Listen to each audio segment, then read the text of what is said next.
Chers auditeurs, bonjour, je m'appelle Martin Videlaine et j'anime pour vous le podcast Histoire d'entreprise. Histoire d'entreprise raconte comment on grandit les entreprises au point de forger l'identité de nos régions et de notre pays. Avec Histoire d'entreprise, je vais au contact de fondateurs et de dirigeants de moyennes et grandes entreprises, parfois discrètes, souvent actives depuis longtemps, qui nous racontent l'histoire, l'héritage de leurs prédécesseurs ou qu'ils souhaiteraient laisser. Nous nous interrogeons sur les raisons du succès passé de ces entreprises, nous évoquons les étapes parfois manquées et leurs échecs, et nous discutons des leçons qu'ils en ont tirées. Et nous nous posons une question. Pourquoi et comment continuer de grandir au service d'un monde de plus en plus rapide et complexe ? Comprendre ce qui a fait grandir des sociétés dans le temps long, pour mieux les faire grandir demain, c'est tout l'enjeu d'Histoire d'entreprise. Aujourd'hui, c'est Benjamin Frémaux, PDG d'IDEX, qui me reçoit dans les locaux de la société qu'il dirige à Boulogne. Benjamin se présente dans quelques secondes. Son parcours où se mêlent grands groupes, banques d'affaires, ETI, montre s'il le fallait une intelligence rare et surtout un esprit libre, ce qui n'est pas sans me déplaire. Il a servi Christine Lagarde, ce qui suscite chez moi une pointe d'envie, je dois bien le reconnaître. Benjamin dirige une société peu connue du grand public, qui s'était donnée comme mission de chauffer le Paris de l'après-guerre. Elle est aujourd'hui au cœur de la révolution énergétique en cours. L'histoire d'IDEX, c'est aussi suivre l'histoire de notre mix énergétique. Lancé à une époque où le fioul et le charbon ne posaient pas encore les problèmes que nous connaissons, IDEX s'est donné comme mission de contribuer à la décarbonation de notre économie. Nous parlerons aujourd'hui de la manière avec laquelle industriels, communes et agglomérations s'emparent de la question du réchauffement climatique et comment IDEX les y aide. Benjamin nous explique aussi pourquoi la venue au capital d'un fonds d'investissement, Antin Infrastructure, a rendu possible tous les changements en cours chez IDEX et chez ses clients. Bonjour Benjamin. Bonjour. Alors on est accompagné aujourd'hui de Benjamin Frémaux, qui est président-directeur général d'IDEX, et de Hélène Senet, Hélène, est-ce que tu peux te présenter en un instant avant que Benjamin ne prenne le micro ? Je suis Hélène Senet, je suis la directrice de la communication du groupe IDEX. Super, on est ravis de t'avoir avec nous. Alors Benjamin, est-ce que tu peux en un instant te présenter ? On va surtout parler d'IDEX aujourd'hui, mais on va parler un tout petit peu de toi pour que nos auditeurs sachent à qui ils ont affaire. Merci Martin. Donc moi je suis le président du groupe IDEX.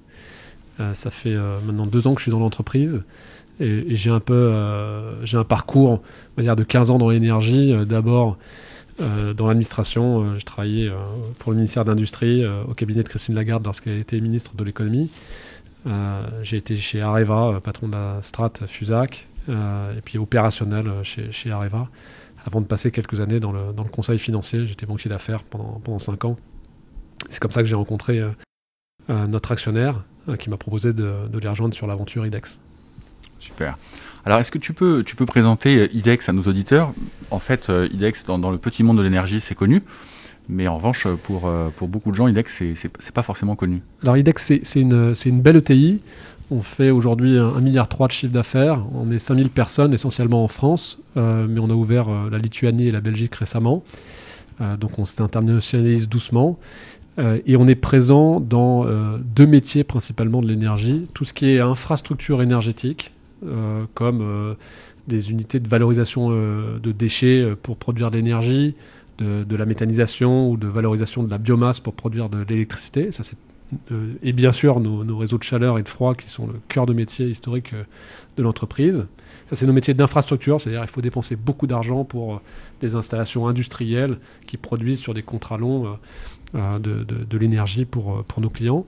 Et à côté de ça, on a des métiers on va dire plutôt people intensive, qui sont les métiers de service d'efficacité énergétique. On va régler les chaudières, des écoles, des hôpitaux, des copropriétés pour améliorer leur fonctionnement et faire des économies à nos clients. Donc ça, c'est nos métiers d'efficacité énergétique, de service, sur lesquels nous sommes également très présents. Ok. Alors, tu as eu un parcours de carrière diversifié, puis tu viens de nous dire qu'à un moment donné, tu as rencontré l'actionnaire actuel qui t'a convaincu de rejoindre IDEX. Qu'est-ce qui a fait que tu t'es dit, tiens, IDEX, je vais les rejoindre, j'ai envie de les rejoindre. Qu'est-ce qui a fait que tu as sauté le pas ? Alors, si tu veux, moi, je ne serais pas retourné dans un grand groupe. J'ai connu un grand groupe et avec ses bons et ses moins bons côtés. Ce qui était intéressant, je pense, dans le projet qu'a notre actionnaire actuel pour IDEX, c'est que c'est un projet de développement. développement très fort. En gros, on met IDEX sous stéroïdes avec une volonté de croissance très forte, à la fois organique et par acquisition. Et c'est ce projet de croissance, ce projet entrepreneurial qui m'a convaincu, quoi. D'accord. Et aujourd'hui, alors ça c'est ce qui t'a convaincu de les rejoindre, et maintenant que ça fait 2 ans que tu es dans les murs d'IDEX et que tu diriges la société, qu'est-ce qui t'attache le plus à la société sur le plan émotionnel? Qu'est-ce qui fait que tu dis ah ouais, quand même, quel kiff? Ce qui est très particulier pour moi, c'est d'avoir les mains très libres pour constituer l'équipe. Et c'est vrai que pouvoir choisir les personnes avec qui on travaille au quotidien, c'est un vrai plaisir, parce que ça prend du temps. Il faut les convaincre, il faut être patient. Mais une fois que cette équipe commando elle est constituée, au quotidien, c'est un vrai plaisir de pouvoir travailler avec des gens qu'on a choisis et qui partagent un certain nombre de valeurs et de principes sur la durée, quoi. D'accord. Et puis tu disais donc que vous êtes à peu près 5000 dans le groupe. Les 5000 personnes, à ton avis, qu'est-ce qu'ils font aujourd'hui qu'elles sont attachées à la société? Qu'est-ce qu'ils font qu'elles y travaillent, qu'elles sont contentes de venir chaque matin? Alors, je pense que ça c'est lié essentiellement à l'histoire de cette entreprise. On va y revenir, mais le caractère très familial de l'entreprise, de gestion très familiale de l'entreprise depuis des années, fait que lorsqu'on rentre chez IDEX, je pense qu'en tant que technicien, par exemple, on trouve une autre famille. Et c'est pour ça qu'on y reste souvent très très longtemps. IDEX, pour toi, c'est une famille. Ouais. Je pense que pour nos équipes, pour nos techniciens, IDEX, alors peut-être pas l'ensemble du groupe, mais l'agence, par exemple, qui est un peu l'unité opérationnelle de base. Local, l'agence, c'est une famille. L'agence, c'est une famille. D'accord. Alors on va parler de l'histoire d'IDEX maintenant. Depuis sa genèse, ce que j'ai découvert en préparant cet entretien, c'est que ça a été créé par un homme. Et puis ça a été repris ensuite par son fils. Est-ce que tu peux, on va pas faire toute l'histoire longue, mais on va faire quand même l'histoire d'IDEX. Est-ce que tu la connais déjà un petit peu? Et puis sinon, Hélène nous aidera à nous rappeler de quelques marqueurs, parce que je vois qu'elle est racontée sur le site. C'est pas commun à toutes les sociétés. Est-ce que tu peux nous raconter la genèse d'abord d'IDEX, pourquoi elle est née, et puis après comment elle a grandi?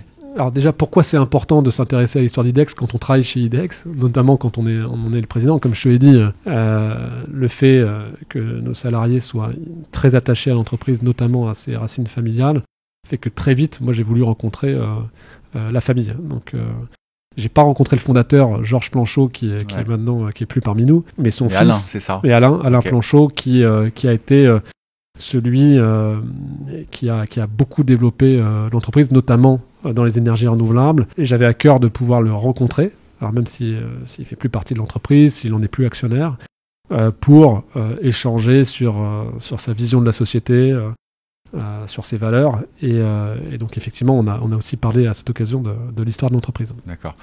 Ok, alors donc pour nos auditeurs, la société est née en 63, c'est une entreprise qui a été créée en 63 par Georges Planchot. Au départ, dans des métiers assez traditionnels en fait de l'énergie. À l'époque, on ne parlait pas de transition énergétique, donc on pouvait livrer du fioul dans les copropriétés. C'était on va dire, classique, quoi. L'énergie, c'était avant tout du fossile. Alain, son fils, a repris le manche dans les années 90, et lui a beaucoup diversifié l'entreprise dans les infrastructures. Il a d'ailleurs été investisseur via IDEX dans la compagnie du vent, dans l'éolien. Il a développé l'entreprise dans la méthanisation, et puis dans les grandes délégations de services publics, infrastructures, donc dans les réseaux de chaleur. Réseau de froid aussi déjà à l'époque, non, c'était pas encore développé. Ça l'est pas encore beaucoup d'ailleurs en France, même si on a certains réseaux emblématiques de froid comme à la Défense. Comme à la Défense, ouais. À l'époque, ça l'était beaucoup moins. Mais Alain avait cette vision à la fois service et infrastructure, et très tourné vers le développement, notamment des énergies renouvelables. C'est ça qui a donné, je pense, l'ADN de l'entreprise, qui est toujours présent. Il t'a parlé un peu de son père, Georges, Alain, ou pas? Alors, non. On n'en saura pas plus. Il m'a pas parlé de son père, et je pense que Alain se voit comme le réel porte-étendard, en tout cas l'IDEX d'aujourd'hui, c'est Alain Planchot, et je pense qu'il faudra poser la question à des plus anciens que moi dans l'entreprise, comme Hélène, pour avoir un peu de nuances sur ce sujet, mais je pense que je ne dois pas être totalement écarté de la vérité. Tu es tout à fait dans la réalité. Alain, il a développé les énergies renouvelables, le premier réseau de chaleur à Annecy, en 63, on est toujours sur la ville d'Annecy.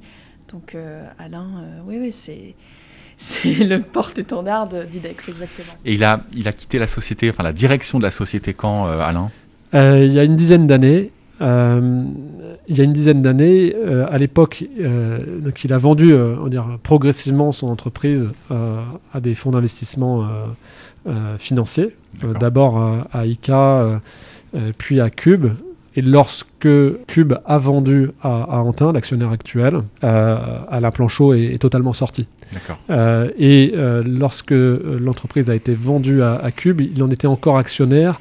Donc c'était il y a une dizaine d'années, mais il a cédé son rôle de président exécutif. Il l'a cédé à Thierry Franck de Préaumont, mon prédécesseur. D'accord, donc il est sorti en deux temps. Il a d'abord sorti de la gouvernance et après il est sorti de l'actionnariat au moment où Antin est arrivé au capital. Exactement. Et j'ai noté l'arrivée d'Antin, c'est en 2018, c'est ça ? Exactement. Alors il faut bien voir que cette sortie a été progressive, mais à l'époque, quand il était encore aux manettes, sa femme travaillait dans l'entreprise et était DRH, mais s'occupait également un peu de finance, avec une vraie prise sur l'activité au quotidien de l'entreprise.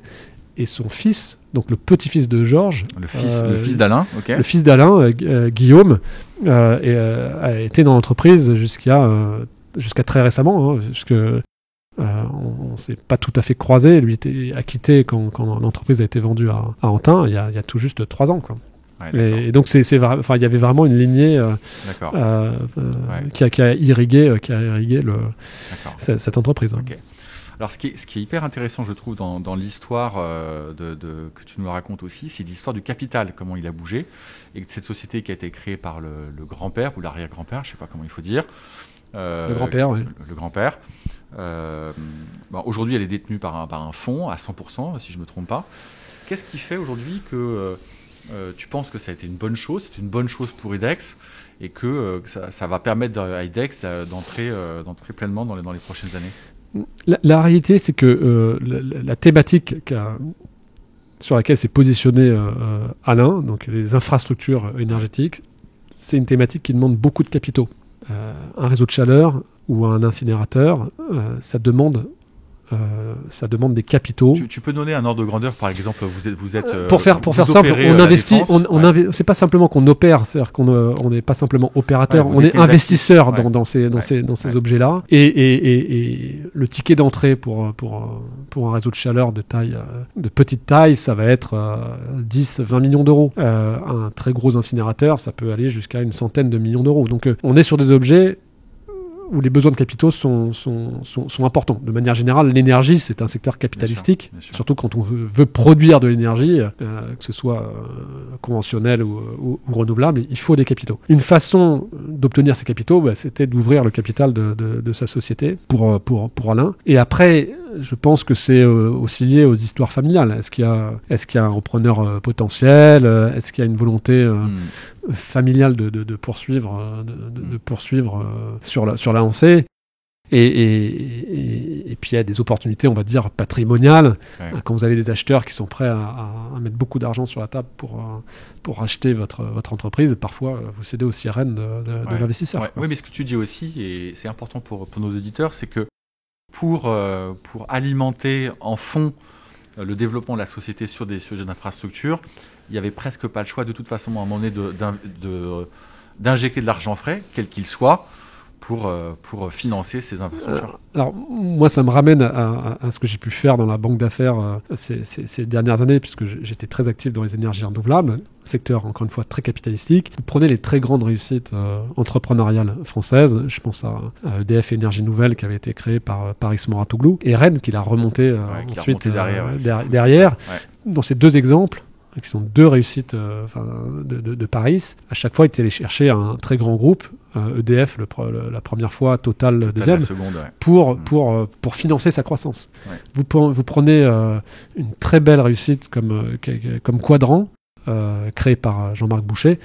Ouais. Au bout d'un moment, pour financer son pipeline de projet, il s'est laissé séduire par Direct Energy et puis a préféré, vu les niveaux de valorisation atteints, vendre l'ensemble de la société à cet industriel. Et des exemples comme ça, il y en a beaucoup. Urba Solar en est un autre. Enfin, il y en a vraiment, vraiment beaucoup. Dans un secteur où il y a eu de la place, et il y a toujours de la place pour des entrepreneurs qui n'ont pas nécessairement beaucoup de moyens pour progresser.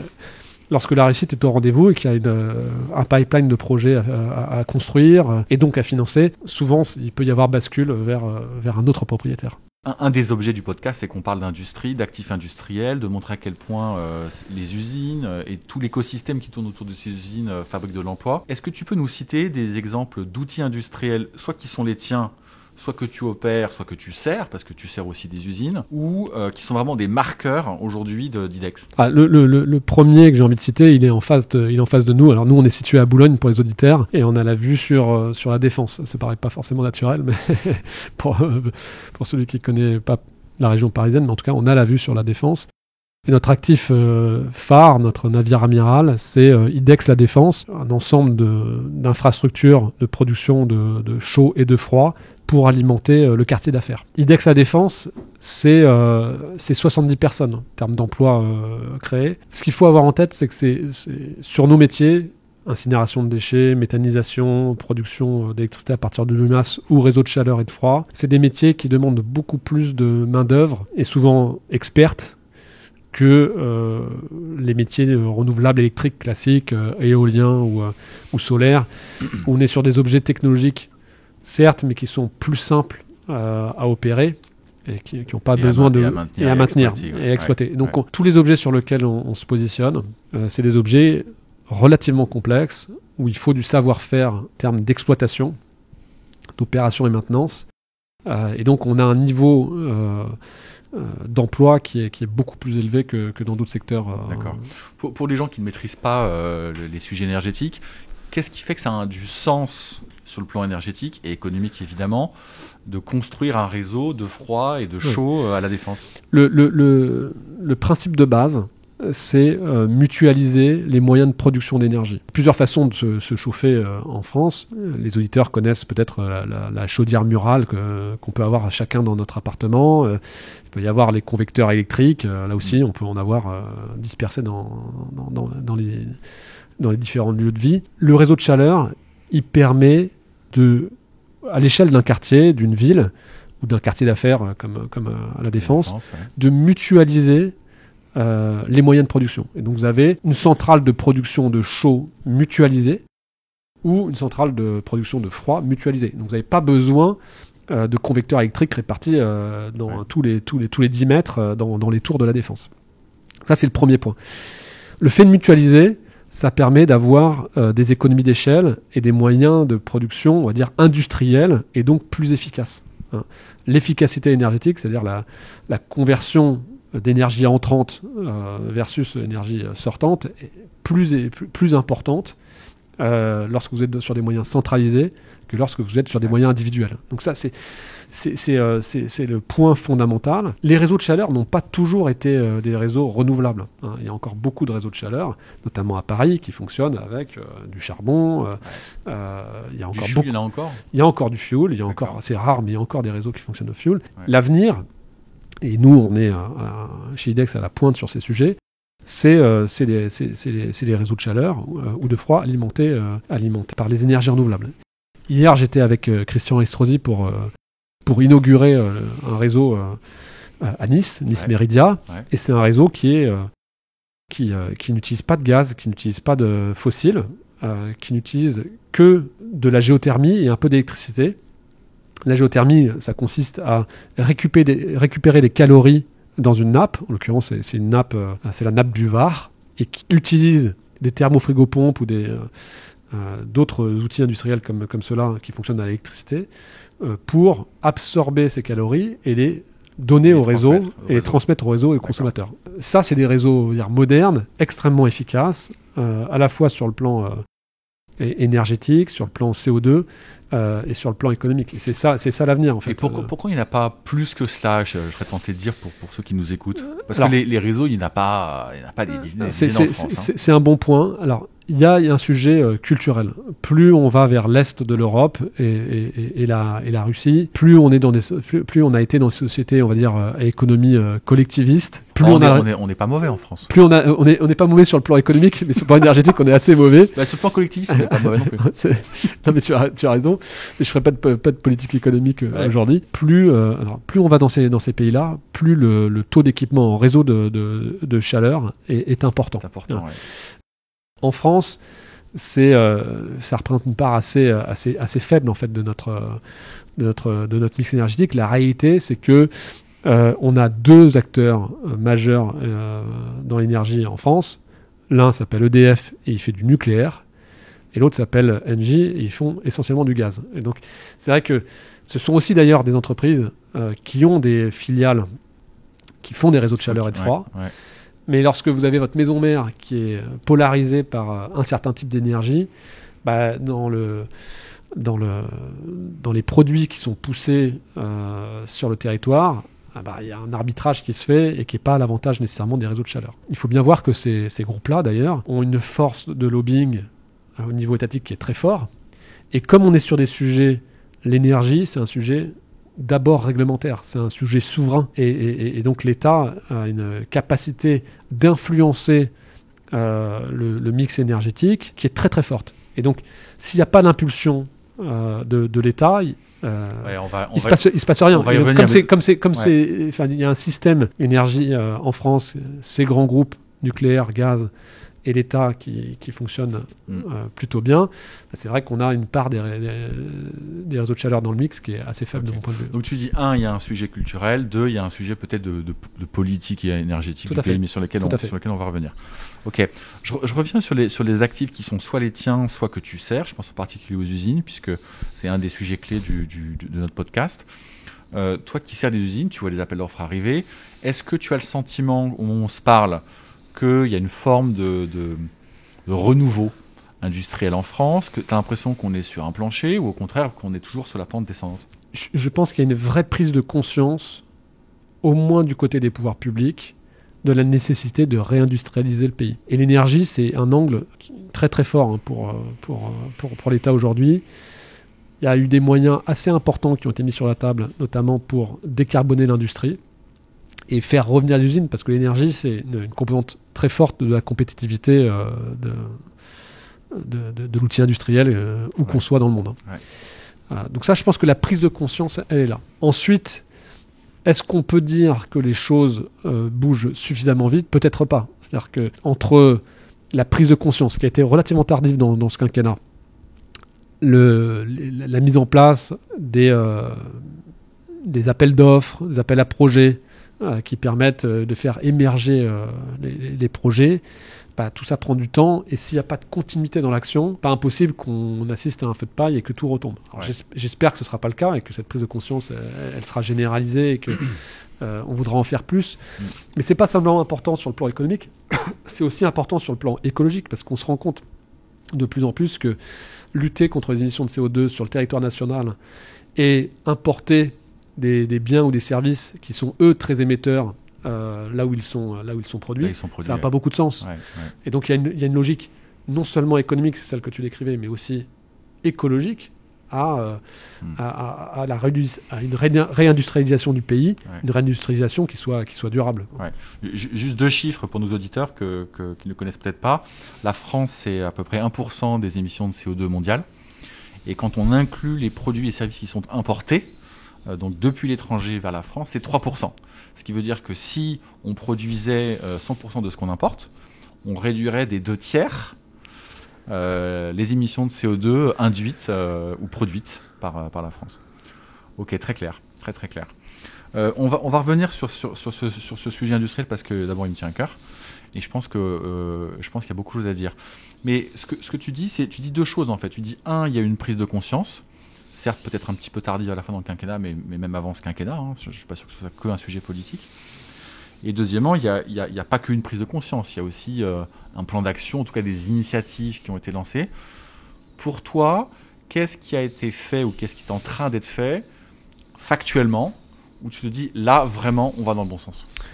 Alors, comme tu le fais remarquer, le sujet de la compétitivité de l'industrie, c'est pas un sujet nouveau.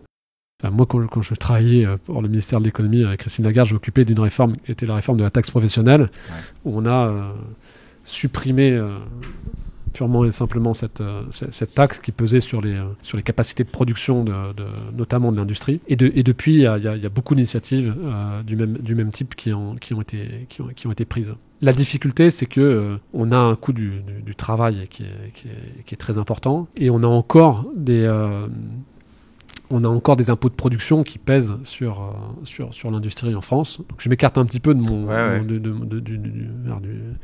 mon champ de compétences en tant que président d'IDEX, mais ce qu'on a vu récemment, c'est justement la poursuite d'un mouvement de baisse de taxes de production qui est de nature à minima à rééquilibrer, notre compétitivité vis-à-vis de pays tiers. Je pense que sur les impôts de production, il y a sans doute encore un peu à faire, mais il y a beaucoup déjà qui a été fait. En revanche, sur le coût du travail, là, on est notoirement pas très bon. Et le problème, il est systémique. C'est-à-dire que le travail aujourd'hui en France coûte cher parce qu'il finance un certain nombre de services essentiels, santé, retraite et autres, et qu'on a du mal à vouloir tout et son contraire. C'est-à-dire que si on veut ces filets de sécurité, il faut pouvoir se les payer, et aujourd'hui, ceux qui sont capables de le payer, c'est les travailleurs. Donc on est un peu dans cette problématique qu'on a du mal à résoudre. Et je suis optimiste parce que, encore une fois, les différents gouvernants qui sont arrivés au pouvoir, donc moi j'ai servi sous Nicolas Sarkozy, mais ensuite François Hollande, Emmanuel Macron, ils ont tous cherché à rétablir la compétitivité de la France, notamment notre compétitivité industrielle. On peut revenir sur les mesures de la loi El Khomri sous Macron, plus récemment sur les plans de relance de Macron. Ça va vraiment dans le même sens. Donc, ensuite, voilà, les problèmes, d'une certaine manière, dans le domaine, ils sont relativement bien documentés, c'est connu. Les méthodes pour parvenir à résoudre ces problèmes sont là aussi relativement bien connues. Il y a un sujet d'acceptabilité politique de certaines mesures, parce qu'à la fin, il n'y a pas de miracle. Si il y a moins d'impôts qui est prélevé sur le travail, l'industrie en particulier, il faut potentiellement moins de services à mettre en face, parce que on ne peut pas financer notre modèle par la dette indéfiniment, ce qui est un peu ce qu'on fait aujourd'hui. Alors on va revenir un petit peu vers IDEX Pure. On a parlé de l'évolution, du tournant que Alain a donné à la société dans les infrastructures, et tel que tu l'as présenté, on peut dire qu'il a eu du nez, et que était un peu tu prends cet héritage et puis tu cherches à emmener cette société plus loin, plus fort. D'après toi, avant que tu n'arrives déjà, est-ce que tu crois que IDEX elle a raté certaines choses, elle a eu quelques échecs, et sur base de ces échecs, qu'est-ce qu'on a pu en tirer? Alors, il y a un virage qu'on n'a pas pris, alors qu'on aurait pu le prendre. J'en ai dit un mot de manière subliminale, c'est le virage de l'éolien terrestre. Alain Planchot avait senti le vent tourner, c'est le cas de le dire, avait investi dans la compagnie du vent, avait monté au sein d'IDEX, en partenariat avec une autre société, un développeur d'énergie renouvelable et éolienne. Et je pense que sur ce sujet, on y est sans doute allé de manière trop mesurée. Et donc, ça se mariait assez mal avec les contraintes des fonds d'investissement qui sont rentrés progressivement au capital de la société. Et donc, on n'en a sans doute pas fait assez, en tout cas pas au même rythme que certaines sociétés que j'ai citées précédemment, qui est devenue EDF Énergie Nouvelle, évidemment, mais même des plus petites sociétés comme Quadrant. Est-ce que c'est possible aujourd'hui pour IDEX de reprendre le chemin de l'éolien terrestre, par exemple? Je ne le pense pas. ce qui était possible hier quand il y avait peu de concurrence et des petits acteurs qui pouvaient se battre sur ce terrain.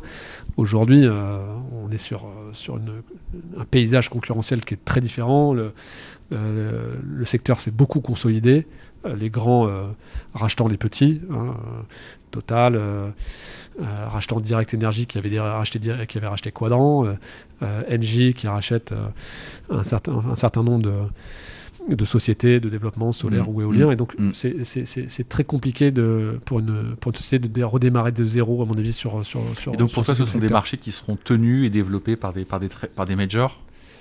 Sur l'éolien, vraisemblablement, parce que les temps de développement sont très longs et les projets sont de taille de plus en plus importante. En revanche, j'ai la conviction qu'il y a un paramètre ou un avantage compétitif d'IDEX qui a pas été suffisamment optimisé, qui sont nos contrats de service. C'est-à-dire que nous, on a plus de 10 000 contrats partout en France, essentiellement en B2B. Donc nous, on ne sert pas le consommateur individuel. On peut servir une copropriété, on peut alimenter des réseaux de chaleur qui vont bénéficier à des consommateurs individuels, mais nous, nos clients, c'est soit les grandes collectivités, soit les entreprises, soit les grandes copros. Et je pense qu'on a insuffisamment travaillé ce portefeuille de clients qui sont des portefeuilles de clients essentiellement services pour leur apporter des solutions de petites infras. Donc récemment, il y a moins d'un an, on a monté un business de solaire photovoltaïque en autoconsommation, de bornes de recharge pour véhicules électriques, pour venir travailler avec de l'infra, notre portefeuille de services, en proposant à nos clients, qui sont des clients essentiellement en nombre en tout cas, services, des solutions de petites infras qui ne peuvent peut-être pas se financer eux-mêmes, qui ne peuvent pas développer eux-mêmes, et nous, on vient leur apporter cette brique. Et donc, ils nous connaissent en tant qu'exploitants de certaines de leurs installations de chaud ou de froid, et on vient leur apporter des solutions, on va dire, électriques. D'accord. Et ça, on voit une traction très forte sur ce genre de service, parce que par rapport à un développeur éolien ou solaire, on n'est pas situé dans le 8e arrondissement, on est au contact de nos clients tous les jours, on est dans leur chaufferie, donc bien sûr. on peut être situé, on a des équipes qui sont situées dans les hôpitaux, dans les prisons, dans les immeubles tertiaires, et ça, c'est une force qui est considérable. Et comme on est un groupe de taille raisonnable, on n'est pas siloté en business units qui se font la guerre les unes les autres. On est en capacité de ce qu'on appelle farmer un portefeuille client de manière intelligente. C'est ça pour moi la clé du succès d'IDEX à l'avenir. Mais justement, tu m'emmènes sur la question qui est la suivante. C'est quoi pour toi les grands défis d'IDEX? Tu en as cité un là. Largement. Est-ce que les 2-3 autres vraiment clés? Donc ce premier défi qui est de mieux exploiter notre portefeuille de services, ça va être le défi numéro 1. On a un défi qui est lié à la performance opérationnelle. Nos métiers, c'est des métiers, donc essentiellement des métiers de service, sont des métiers d'artisans. Nos métiers d'infrastructure sont des métiers, on va dire, d'industriels. Mais nos métiers de service sont des métiers d'artisans. Et je pense qu'on a un vrai challenge, et pas que pour IDEX, mais pour toute la profession, à industrialiser nos métiers de service. Et ça, pour quelqu'un comme moi qui vient, là pour le coup, de l'industrie nucléaire, c'est une conviction très personnelle et très forte que je pousse. Qu'est-ce que tu veux dire par industrialiser ces services? Je vais donner quelques exemples. Nous, on a 3-4 000 techniciens répartis sur tout le territoire. Lorsque on est technicien chez IDEX, on est très autonome, on a son propre véhicule de service, on a sa propre liste de tâches, d'interventions à effectuer dans la journée, de manière très autonome. À la différence d'une usine où l'ensemble des techniciens des cols blancs, comme les cols bleus, sont réunis dans le même espace géographique. Et donc, tout peut s'optimiser dans l'espace contraint d'une usine. Le défi pour nous, c'est de faire la même chose qui a été fait dans les années 50, 60, 70, 80 avec Toyota, de faire la même chose sur des métiers de service avec des salariés qui sont disséminés sur tout un territoire. Et qui ont peut-être des pratiques un petit peu différentes. Tu disais que c'était des artisans, donc ils font évidemment, ça à leur manière. Évidemment. Et donc, de ce point de vue, on a un énorme sujet managérial de culture d'entreprise. Ouais. Où il faut qu'on s'appuie sur les capacités entrepreneuriales de nos managers, qui sont très autonomes, comme tu l'as compris, mais qu'on leur fournisse également les outils et la culture de la performance opérationnelle, comme on l'a dans des industries beaucoup plus classiques, comme l'automobile ou autres. Et ça, c'est beaucoup de management. Donc le choix des équipes de tête est très importante. Et c'est aussi quelques outils. Le digital va beaucoup nous aider à faire cette transformation, parce que le digital, ça permet de donner à chaque technicien beaucoup plus de pouvoir sur son quotidien, à la fois dans le pilotage de ses interventions, mais aussi dans le résultat associé à ces interventions. Alors que dans notre profession, historiquement, on a distingué ce qui relevait de l'exécution et ce qui relevait du pilotage. Je pense qu'on peut faire tomber certaines barrières et donner à ceux qui sont sur le terrain beaucoup plus d'outils de pilotage qu'on le faisait dans le passé. D'accord. Et ça, tu penses que c'est vraiment un des grands défis de demain pour ça, c'est un des grands défis, parce que c'est ce qui nous permettra de rester compétitifs, d'offrir des offres vraiment différenciantes à nos clients. Et si on n'arrive pas à proposer quelque chose de réellement différent, à la fois des grands groupes que j'ai cités qui sont nos concurrents, mais aussi de l'artisan du coin de la rue, pourquoi on irait choisir IDEX, hein. Et donc moi, je pense qu'une façon de se différencier, c'est d'offrir une capacité industrielle dans le monde des services. Ok, donc industrialiser les process, ajouter de l'infrastructure quand tu le peux sur ces services. On a cité ces deux grands défis. Et puis le troisième défi, c'est l'internationalisation. C'est-à-dire que je pense que c'est une des forces de cette entreprise qui est d'être très ancrée sur le territoire national, le territoire français, avec une culture très franco-française, quoi. Faire grandir ce groupe en France, c'est encore possible, il y a encore beaucoup de potentialités. On a aussi besoin de montrer qu'on est capable de grandir à l'international. S'internationaliser, c'est pas simplement racheter des sociétés à l'international et les faire grandir, c'est aussi changer la culture du groupe, et les deux sont compliqués. À la fois, faire des acquisitions à l'international, c'est compliqué, mais changer la culture du groupe, c'est aussi très compliqué. Tu parles d'acquisition internationale, tu envisages de créer une équipe et de monter, de grandir en organique aussi, ou pas ? Oui, alors on fait les deux, c'est-à-dire qu'on a commencé par des acquisitions de ce qu'on appelle des plateformes à l'international, et aujourd'hui, on essaye à la fois de faire grandir ces plateformes par de l'organique, mais aussi de continuer à grossir en inorganique, en rachetant des sociétés dans d'autres géographies. Ce qui était un modèle de croissance relativement classique lorsqu'on est une entreprise soutenue par un fonds d'investissement comme le nôtre. Tu disais en introduction que vous êtes donc majoritairement français, que vous avez des activités en Lituanie et en Belgique, si j'ai bien retenu ce que tu disais. La Lituanie, c'est pas forcément une évidence quand on vous découvre. Oui, mais et en même temps, comme j'expliquais que c'est du côté de l'Est de l'Europe qu'on trouvait cette culture du réseau de chaleur, et puis qu'on a, il faut le dire, ce que les chauffagistes appellent des DGU, des degrés jour, c'est-à-dire qui fait froid, tout simplement, des températures basses. C'est pas si illogique qu'il n'y paraît. De faire ça. Je voudrais qu'on parle un petit peu des jeunes qui nous écoutent. C'est un vrai sujet pour vous. D'abord parce que vous attirez tous les jours des jeunes pour qu'ils rejoignent vos rangs. Et puis moi, ce qui me frappe quand je leur parle, c'est qu'ils se posent quand même pas mal de questions un peu métaphysiques sur l'énergie, le rôle que ça a dans le monde, et puis bien évidemment sur les émissions de CO2 qu'on a déjà largement évoquées. Qu'est-ce qui fait qu'un jeune aujourd'hui va se dire « Ah mais IDEX, c'est une belle opportunité pour moi ». Je pense que la chance de notre entreprise, c'est d'être totalement focalisé sur les défis de la transition énergétique. Et sans qu'on ait de problème d'alignement mental entre des activités historiques, nucléaires, gaz, pétrole, et les nouvelles activités de la transition énergétique. Nous, on est totalement dédié à la transition énergétique des territoires et de nos clients. Donc de ce point de vue, on a cette chance qui est d'être aligné de manière quasi systémique avec notre discours.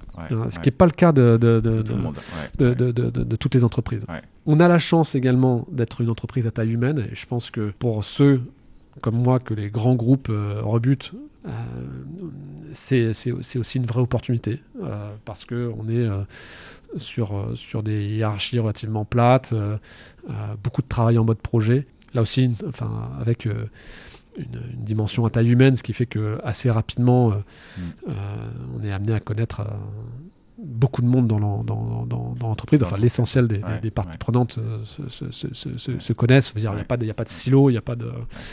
Il n'y a pas de marge de l'empire qui ferait quelque chose de très, très différent de ce que fait le cœur. Ouais. Et ça, je pense que c'est de nature à intéresser également les jeunes. Et je pense qu'en termes de management, là aussi, c'est lié aussi à l'âge du capitaine, parce que je suis un président relativement jeune. Je pense qu'on peut faire... Tu as quel âge ? Moi, j'ai 41 ans. D'accord. Et je pense qu'on peut faire des choses très différentes lorsqu'on est jeune dirigeant, que lorsqu'on est blanchi sous le harnais et que on a du mal à en retirer la cravate en réunion, quoi. Ouais. Il y a une partie de cette jeunesse qui dit que en fait la croissance économique, c'était un peu le discours de nos parents ou de nos arrière-grands-parents, et que en fait il faut commencer à se poser la question même de la croissance, parce que nous on est en plein dedans avec IDEX. L'environnement fait que peut-être qu'il va falloir penser différemment l'économie et la mettre au service de l'environnement. Qu'est-ce que tu réponds à ces jeunes qui pensent que en fait la croissance va peut-être falloir l'abandonner ?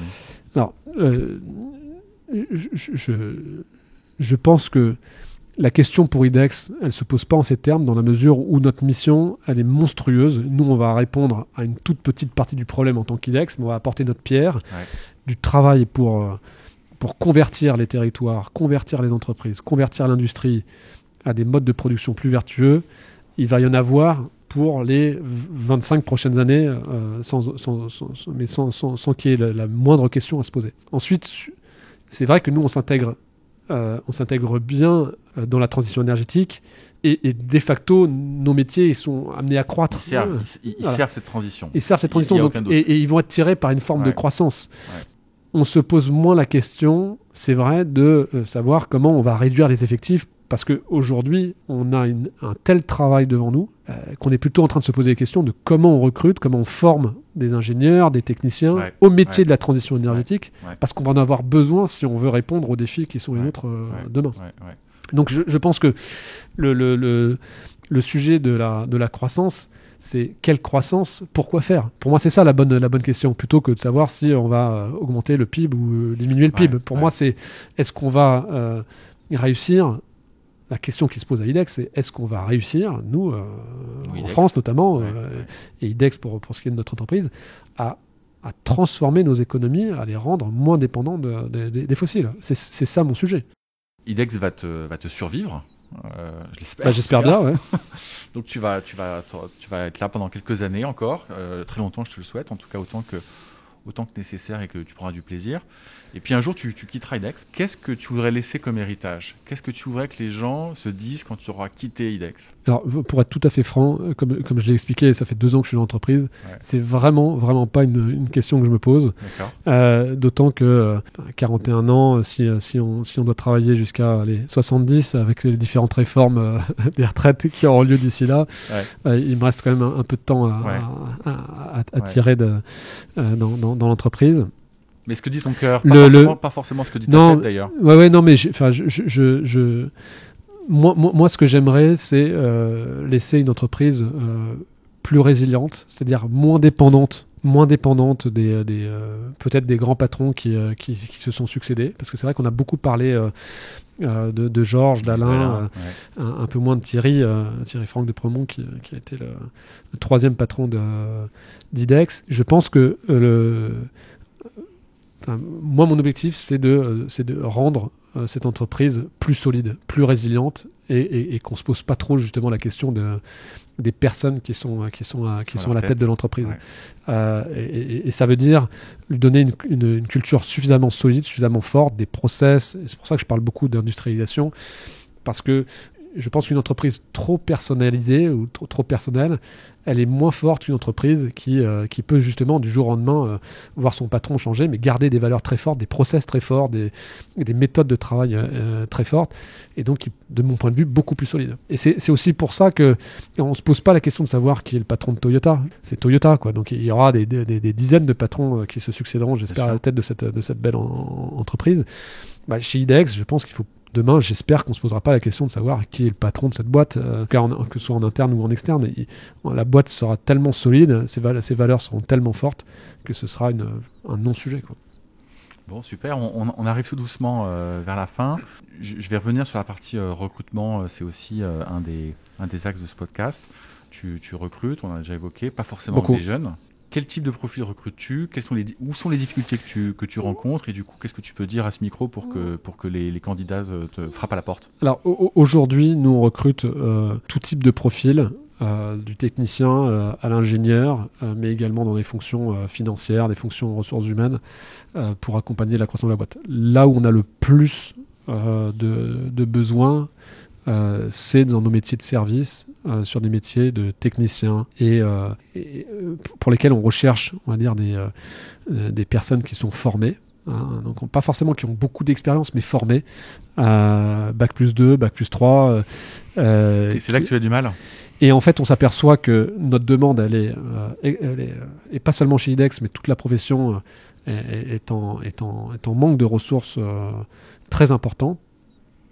Et il y a visiblement une inadéquation entre le système de formation, parce que nous, on prend des gens sortis d'école, il n'y a pas de problème avec ça, et la demande. Donc, d'une certaine manière, si j'ai un message à passer, c'est que ce sont des métiers qui sont des métiers utiles. Ce sont des métiers qu'on peut faire à tout âge, qu'on soit homme ou femme. Et moi, je tiens beaucoup à la féminisation aussi de l'entreprise et donc de ces métiers techniques, et sur lesquels on peut avoir des parcours. C'est-à-dire qu'on peut commencer technicien, finir patron d'une région, à gérer plusieurs centaines de personnes. C'est des choses qui sont possibles, et chez IDEX, on veut pouvoir accompagner ce genre de parcours. D'accord. Ok. Le mot de la fin, si tu avais un mot ou qu'est-ce que tu avais envie de dire à nos auditeurs ? Écoute, moi la seule chose que j'ai envie de dire, c'est qu'on est une petite entreprise qui mérite d'être connue, qu'on a énormément de ressources, il y a de l'énergie à revendre, sans mauvais jeu de mots, et qu'on sera ravis à la fois de montrer nos installations et puis peut-être d'aller plus loin avec certains de tes auditeurs pour nouer des partenariats, recruter ou autres. Si affinité, donc il ne faut pas hésiter à nous contacter, on répondra avec grand plaisir à toute sollicitation. Super. Merci d'avoir suivi ce second épisode et d'avoir suivi l'histoire de Benjamin et des fondateurs d'IDEX, Georges et Alain Planchot. Si cette nouvelle interview vous a plu, n'hésitez évidemment pas à le faire savoir. Je vous invite en premier lieu à m'écrire sur LinkedIn pour me faire part de vos suggestions ou à me proposer un autre invité à rencontrer. Je me lance, c'est toujours vrai, et donc votre aide sera éminemment précieuse. Je vous invite à noter 5 étoiles le podcast, iTunes, Apple Podcast, ou rédiger un avis, et surtout, toujours d'en parler autour de vous. Toutes les histoires d'entreprise sont également disponibles sur le site de bluebirds.partners, site de la communauté d'indépendants que j'anime, et qui conseille ou remplace des dirigeants. C'est toujours pour moi un immense plaisir de préparer pour vous cet enregistrement. J'espère que vous en tirerez le même plaisir à l'écouter. Encore merci pour votre soutien.